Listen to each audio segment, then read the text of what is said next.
ఎలా ఉన్నారు? అందరూ బాగున్నారు అనుకుంటున్నాను. Welcome back to the channel Srigiri Kishore.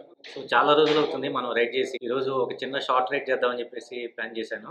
యాక్చువల్గా నేను ఇప్పుడు భోపాల్లో ఉన్నాను. మధ్యలో కరోనా ఇదంతా రావటం వల్ల ఏమీ రైడ్లు చేయలేదు. ఒక 2 months గ్యాప్ తీసుకున్నాను. యాక్చువల్లీ మనం ఇప్పుడు మధ్యప్రదేశ్ సిరీస్ చేస్తున్నాము. సో మధ్యప్రదేశ్ సిరీస్లో ఇప్పుడు మనం ఈ రోజు వెళ్తున్న ప్లేస్ ఏంటంటే భోజ్పూర్ అని చెప్పేసి ఇక్కడ భోపాల్ నుంచి 24 kilometers డిస్టెన్స్లో ఉంది.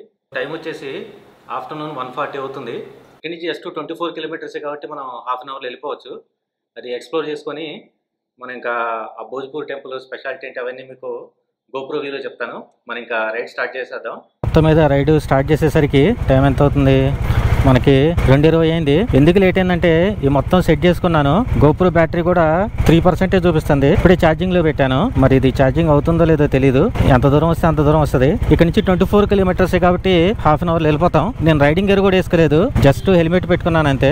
ఛార్జింగ్ అవుతుందని అనుకుంటున్నాను. ఇక్కడ ఇదిగోండి దీనికి ఛార్జింగ్ పెట్టాను. సో ఒకసారి జీపీఎస్ సెట్ చేసుకుందాం. సో చెప్పాను కదా నేను ఇప్పుడు భోపాల్లో ఉన్నా. ఇది ఎంపీ నగర్ ఏరియా అనమాట.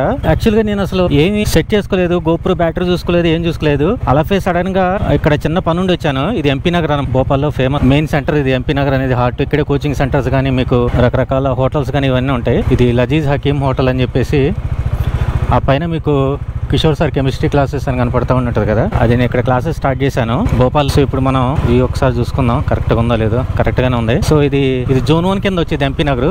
ఇక్కడ నుంచి మనం లెఫ్ట్ తీసుకోవాలి. ఇది సర్వీస్ రోడ్డు, అది మెయిన్ రోడ్ అనమాట. ఆ రోడ్లోకి ఎంటర్ అవ్వాలి. ఇప్పుడు మనం ఇక్కడ నుంచి మనం స్ట్రైట్కి వెళ్ళిపోవటం. ఇది జ్యోతి టాకీ సెంటర్ అంటారు.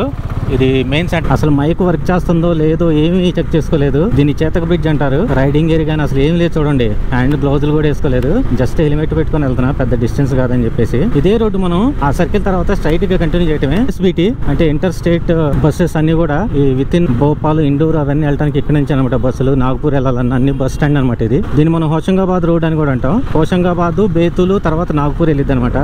ఎందుకో బండి ఆగిపోతుంది అర్థం కావట్లేదు. పెద్ద ఆకులు ఆగిపోతుంది. వాటర్ ఏమైనా వెళ్ళిందేమో స్పార్క్ ప్లగ్ లోకి. నిన్న వాటర్ వాషింగ్ చేయించాం కదా, దానివల్ల వాటర్ ఏమైనా వెళ్ళి ఉంటుంది స్పార్క్ ప్లగ్ లోకి. ఇది హబీబ్గంజ్ స్టేషన్ అనమాట. మొన్నే దీన్ని మాడిఫై చేశారు. ఏదో సంథింగ్ దీని స్పెషాలిటీ ఒకటి ఉంది ఈ హబీబ్గంజ్ స్టేషన్ కి. క్లీనెస్ట్ స్టేషన్ అనేది మొత్తానికి సంథింగ్ దీనికి ఇచ్చినట్టున్నారు. ఇతను భోపాల్లో నా సబ్స్క్రైబర్ అనమాట. అనుకోకుండా కలిసాడు ఇక్కడ. ఎందుకు నా మైక్ లో ప్రాబ్లం వచ్చింది, వాయిస్ రికార్డ్ అవ్వలేదు. అందుకనే వాయిస్ ఓవర్ ఇస్తున్నాను, కొంచెం అడ్జస్ట్ చేసుకోండి. మధ్య ఫ్రీక్వెంట్ గా నా గోప్రో మైక్ లో ప్రాబ్లం వస్తా ఉంది. రీజన్ ఏంటో తెలియట్లేదు. యాక్చువల్ గా ఇప్పుడు మనం నాగపూర్ వెళ్ళే హైవే మీద ఉన్నాం. అంటే మనం ఇప్పుడు ఎక్కడి నుంచి అయితే స్టార్ట్ అయ్యామో అదే రోడ్డు స్ట్రైట్ గా వస్తున్నాను. ఇప్పటి వరకు డైవర్షన్ అయితే ఏం తీసుకోలేదు. మనం స్ట్రైట్ గా వెళ్ళిపోతే నాగపూర్ వెళ్ళిపోతాం. అయితే ఇక్కడ ఒక డైవర్షన్ తీసుకోవాల్సి ఉంటుంది భోజ్పూర్ వెళ్ళటానికి. ఇక్కడి నుంచే మనం లెఫ్ట్ టర్న్ తీసుకోవాలి. కొంచెం ముందుకెళ్ళిన తర్వాత మళ్ళీ రైట్ టర్న్ తీసుకోవాల్సి ఉంటుంది.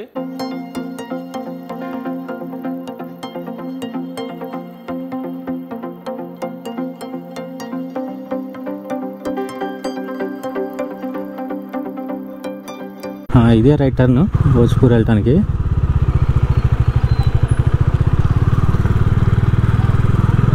చాలా డెవలప్మెంట్ వచ్చింది. ఇంతకుముందు అసలు ఒక ఇల్లు కూడా లేదు. ఇప్పుడేంటి ఇన్ని ఇల్లులు ఉన్నాయి. మొత్తం ఓపెన్ గా ఉండేది అసలు ఈ రోడ్డు అంతా. ఇప్పుడు చాలా వచ్చినాయి చూడండి. ఇక్కడ మొత్తం కాలనీ వచ్చేసింది. భోజ్పూర్ మందిర్ 4 kilometers.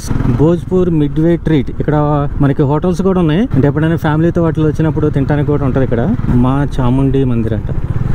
అదిగోండి టెంపుల్ మీకు కనపడుతుంది. అదే భోజ్పూర్ టెంపుల్.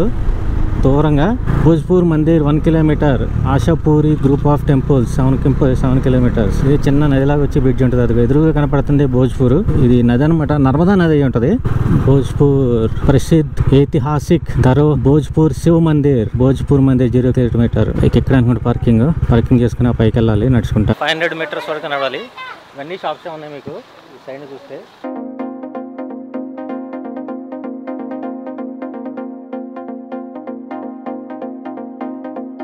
నేను ఇప్పుడు ఇట్లా లోపలికి వచ్చేసాను అనమాట. ఈ దారిలో కూడా ఇట్లా వచ్చేసి ఇట్లా వెళ్ళిపోవాలి. సో మనకి అక్కడ కనపడుతుంది కదా, అదే భోజ్పూర్ టెంపుల్. మనకు అక్కడ కనిపించేది భోజ్పూర్ టెంపుల్. వెళ్ళాం పదండి. ఇదంతా నడుచుకుంటూ వెళ్ళాలి. అయితే అన్ని కోతులే ఉన్నాయి ఇక్కడ. వీడియోగ్రఫీ అలౌ లేదంట, మొబైల్తో తీసుకోవచ్చంట. అందుకని నేను ఇక్కడంతా ఇక మొబైల్తో షూట్ చేస్తాను. కెమెరా లోపల పెట్టేస్తాను.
నా వెనక కనిపిస్తున్నాయి కదా, ఆ స్టెప్స్ ఎక్కి మనం అట్లా ముందుకెళ్తే అక్కడ మనం దేవుడిని దర్శనం చేసుకోవచ్చు. శివలింగం మీకు కనపడుతూ ఉంటుంది, ఒకసారి చూడండి. ఈ స్టెప్స్ ఎక్కి వెళ్ళాలి మనం. యాక్చువల్గా ఈ టెంపుల్ స్పెషాలిటీ ఏంటంటే ఇది ఇన్కంప్లీట్ టెంపుల్. మనకి టూరిజం వాళ్ళే పైది కంప్లీట్ చేశారనమాట. మీకు చెప్పాను కదా 11వ శతాబ్దంలో దీన్ని నిర్మించారని చెప్పేసి అంటూ ఉంటారు. అయితే దీనికి 2 స్టోరీలు ఉన్నాయి. మహాభారతం టైంలో భీముడు ఒక రాత్రిలో నిర్మించాడు, తెల్లారిపాటి కంప్లీట్ అవ్వలేదు, అందుకే అట్లా వదిలేసి వెళ్ళిపోయారని ఒక స్టోరీ ఉంది. తర్వాత ఇంకో స్టోరీ ఏంటంటే రాజా భోజ్ అని చెప్పేసి ఇక్కడ పరిపాలించేవాడు. సో అది నిర్మించాడు, ఇన్కంప్లీట్ చేశాడు, యుద్ధాలు ఏదో రావటం వల్ల అని చెప్పేసి ఒక స్టోరీ చెప్తూ ఉంటారు. సరే, ఏదేమైనా మొత్తం మీద అయితే ఇది ఒక శిల మీదే నిర్మించిన శివలింగం అనమాట. అయితే కొంతమంది దీన్ని మళ్ళీ ధ్వంసం ఏదో చేస్తే మళ్ళీ దాన్ని తిరిగి నిర్మాణం చేశారని ఏదో కూడా అట్లా స్టోరీ కూడా చెప్తా ఉన్నారు. కరెక్ట్గా తెలియదు, గూగుల్లో చూస్తే కానీ తెలియదు మనకి. సరే పదండి లోపలికి వెళ్ళి శివుడు దర్శనం చేసుకున్నాం. ఇక్కడంతా కూడా నేను మొబైల్తోనే షూటింగ్ చేస్తున్నాను. మీకు ఆల్రెడీ చెప్పే కదా ఎక్కడ భోపాల్ నుంచి పర్మిషన్ తీసుకోవాలంట. సో ఇప్పుడు మనకి పర్మిషన్ తీసుకోవడం కష్టం, అదంతా చాలా టైం కన్జ్యూమింగ్.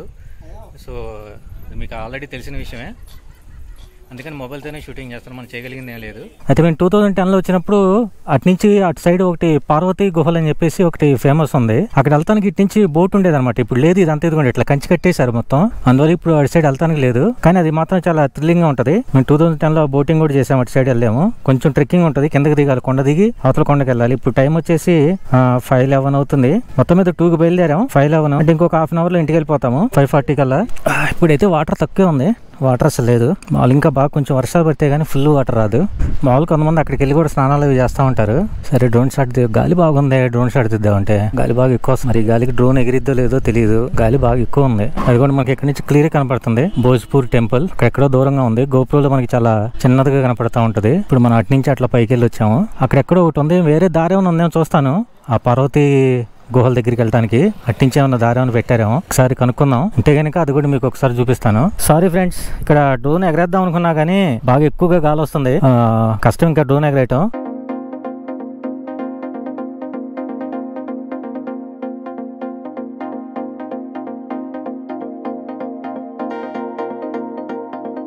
మీకు చెప్పాను కదా పార్వతీ గుహా మందిర్ అని చెప్పేసి, భోజ్పూర్ టెంపుల్ వెళ్ళే దారి అనమాట. నీకు కొంచెం ముందుకెళ్ళి నాకు డౌట్ వచ్చింది, ఇక్కడ ప్రాచీన్ మా పార్వతీ గుఫా మందిర్ అని చెప్పేసి ఇక్కడ రాసింది. వీళ్ళని కనుక్కున్నాను. అప్పుడు మేము పడవలో దాటి వచ్చామని చెప్పా కదా ఆ నెలలోంచి, ఇది అదేనంట. దారి అటు ముంచి మూసేసాడని చెప్పా కదా ఇందాక పార్కింగ్ దగ్గర. ఇటు నుంచి ఇచ్చాడు దారి, చిన్న గుహలాగా ఉంటది, పెద్దదేం కాదు. దాని లోపల ఈ పార్వతీదేవి విగ్రహాలు పెట్టి పూజ చేస్తా ఉన్నారు అనమాట. మందిర్కి ఇస్తారా కిतना दूर जाना 1 किलोमीटर.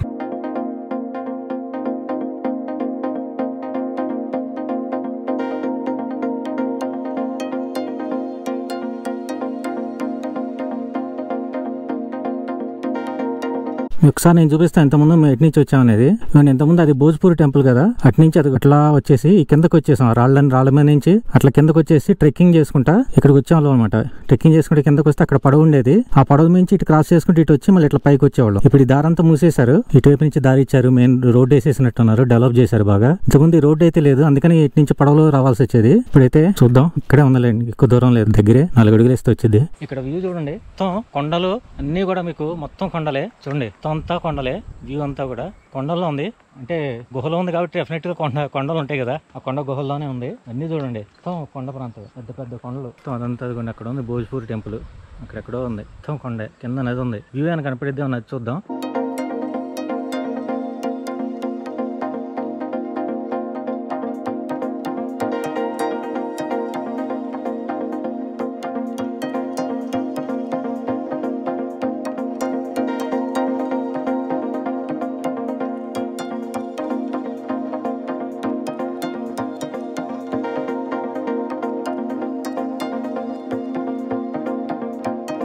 చూడండి చెప్పా,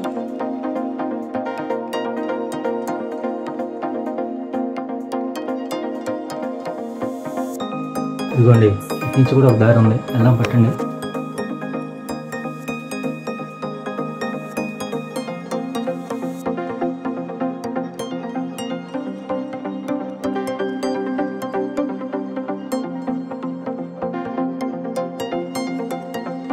వినాయకుడు ఉన్నారు, ఇక్కడ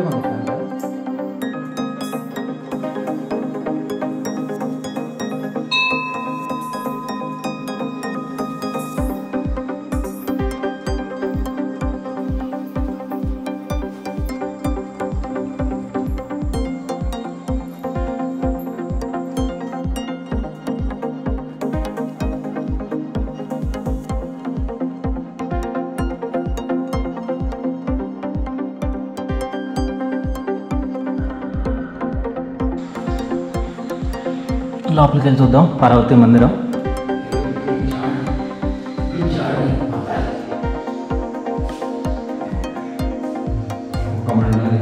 పార్వతీ మాత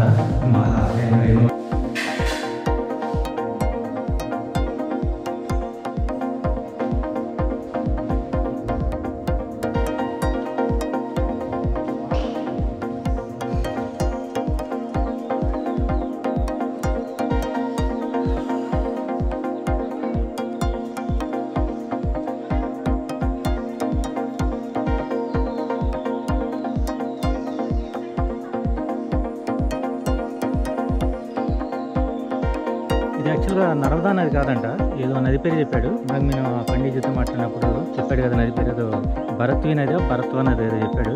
ఇట్లా మధ్యలోంచి చిన్న నది వెళ్తున్నాయి, ఇదంతా నది.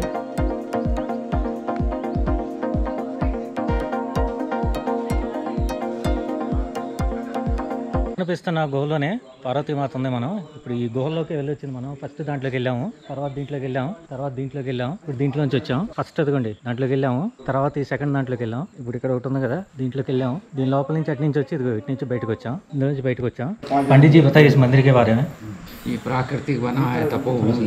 साधु संत रहे हैं यहाँ, तपस्याएं करते थे। भगवान राम का वनवास हुआ, सीता हरण हुआ, समय राम लक्ष्मण जंगल में सीता को खोजते हुए मिले। भगवान शिव ने श्री राम को ईश्वर कहकर नमस्कार किया, पर सती को संदेह हो गया। भगवान शिव से कहती है सारी सृष्टि आपको प्रणाम करती और आप इन बच्चों को प्रणाम कर रहे हैं, किसी राजा के राजकुमार है, दुखी हो रहे हैं। भगवान शिव सती से कहते हैं ये ईश्वर है। सती को विश्वास नहीं हुआ कि ईश्वर है।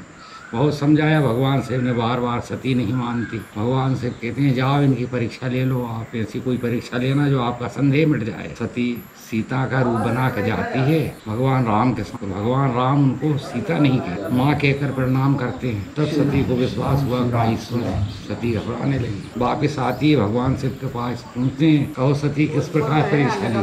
तो सती भय के वजह से ये बात छिपा लेती है कि मैं सीता बनी और मुझे प्रणाम किया। ये नहीं कहती, भगवान शिव से कहती है प्रभु आपने प्रणाम किया तो मैंने ही वहाँ जाकर उनको प्रणाम किया।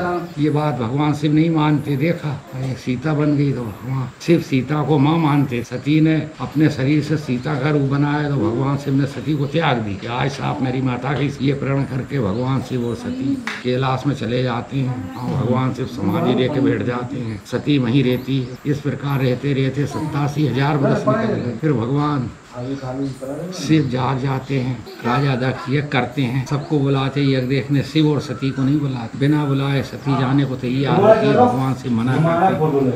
सती दक्ष सती का कुछ भी आदर नहीं करते, ना कहीं भगवान शिव का भाग रखा। ये चरित्र देख के सती ने विचार किया यहाँ मेरे पति का अपमान हो रहा। सहन नहीं हुआ सती को, श्रवण कुंड में शरीर त्याग देती है और फिर अवतार लेती है हिमाचल के। पिता का घर छोड़ के शादी से पहले जंगल में यहाँ जाती है, तो कई हजार वर्ष तपस्या की, फिर बाद में भगवान शिव से शादी हुई। इसलिए शिव जी वहाँ है अलग, माता जी यहाँ। तपोभूमि रही है प्राचीन समय से, पार्वती का तपस्या स्थल। कौन सा नदी है? बेतवा।